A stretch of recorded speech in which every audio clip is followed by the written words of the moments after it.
Many of us think that great lives are reserved for the lucky or the gifted. We believe success starts with some special talent or a once-in-a-lifetime opportunity. But what if I told you the truth is much simpler? That extraordinary lives are usually built by ordinary people who just refuse to give up when things get hard. This is a story about a young boy named Elio, who lived in a quiet village nestled between rolling hills and a winding river. Life was simple and predictable.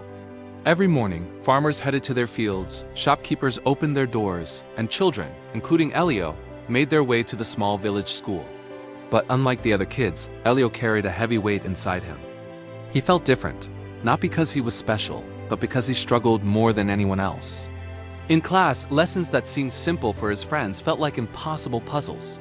Whenever the teacher asked a question, Elio would duck his head, praying he wouldn't be called on. Soon, the whispers started. Some classmates called him slow. A few adults in the village quietly agreed, thinking he would never amount to much. At first, Elio tried to brush it off, but those words slowly burrowed into his mind. He started to believe them. Maybe he really wasn't smart enough. Maybe some people were just born to win, while others were destined to stay behind. One afternoon, after another crushing day at school, he wandered alone down to the riverbank. He watched the water flow steadily onward, moving around rocks and obstacles without ever stopping. He sat down, the frustration bubbling up inside him. "Why is everything so hard for me?" He whispered to the flowing water. As he sat there lost in thought, he noticed an old man nearby, carefully repairing a small wooden boat. The man worked with a slow, deliberate patience, shaping each piece of wood with expert hands. After watching for a while, Elio finally gathered the courage to speak. "Sir," he asked, "can I ask you something?" The old man looked up, his eyes kind. "Of course, son. Why do some people learn things so quickly while others, like me, just struggle?" Elio's voice was quiet. "Does that mean they're not meant to succeed?" The old man wiped his hands on a rag and walked over to where Elio sat. Instead of answering directly, he pointed toward the river. "Do you see that water?" he asked. Elio nodded. "Years ago," the man continued, "those big rocks in the middle of the river were much larger, with sharp, jagged edges. The water didn't break them down in a day, or even a year, but it kept flowing, day after day, year after year. Slowly, patiently, the river shaped the stone." Elio looked closer at the smooth, rounded rocks in the current. "What are you trying to say?" he asked. The old man smiled. "Strength doesn't always come from speed or force. Sometimes the greatest strength comes from persistence." Those words, persistence echoed in Elio's mind all the way home. That night, something shifted. Instead of avoiding his books, he opened them. The pages were just as confusing, the words just as heavy, but this time his approach was different. He told himself, "I don't need to understand everything tonight. I just need to understand a little more than I did yesterday." And that's what he did. The next day he did the same, and the day after that. Progress was painfully slow, almost invisible. There were nights he'd study for hours and feel like he'd learned nothing at all. The old frustration would creep back in, whispering that he should just quit, that this was useless. But every time that doubt surfaced, he remembered the river. The river patiently shaping the stone. So he kept going. Years passed.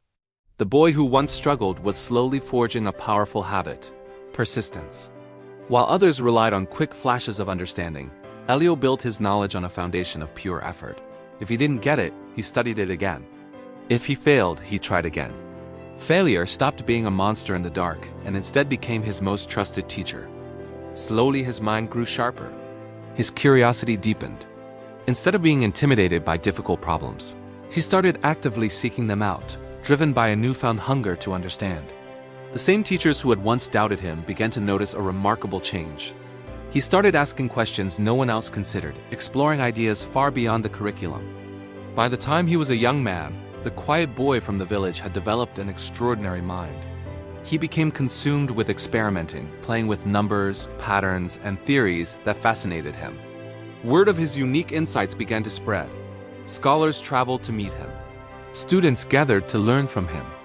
The boy who once believed he wasn't smart enough had become a man capable of solving mysteries that baffled the brightest minds of his time. One evening, he was speaking to a group of young, eager learners. A student raised his hand and asked a question that took him back decades, to a quiet riverbank. "Sir," the student asked, "what is the secret to becoming truly great?" The man paused, a faint memory of flowing water and an old man's kind smile flashing in his mind. "There is no secret," he said calmly. "Most people simply stop trying too soon." He looked out at the faces in the room. Greatness often belongs to the person who keeps going when everyone else has given up. The one who studies for one more hour, tries just one more time, and refuses to let failure define who they are. The room was silent, hanging on his every word. "The mind," he added, "is like a muscle. The more you challenge it, the stronger it becomes." Many people would later call this man a genius, a once-in-a-generation mind. But they never saw the small boy sitting by the river, drowning in self-doubt. They never saw the countless nights of confusion, frustration, and painstaking effort. That struggling boy from the quiet village grew up to be none other than Albert Einstein. His story teaches us something incredibly powerful. Success doesn't just belong to the naturally gifted. It belongs to those who refuse to surrender to their limitations. If you feel like you're struggling right now, if your progress feels slow and the path ahead seems impossible, remember the river shaping the stone. You don't need to be the fastest or the most talented person in the room. You just need the courage to keep going. Because persistence, more than talent, is the true force that can transform an ordinary life into an extraordinary one. Thanks for watching. If this story resonated with you, don't forget to like, subscribe, and share it with someone who might need to hear it today. See you next time.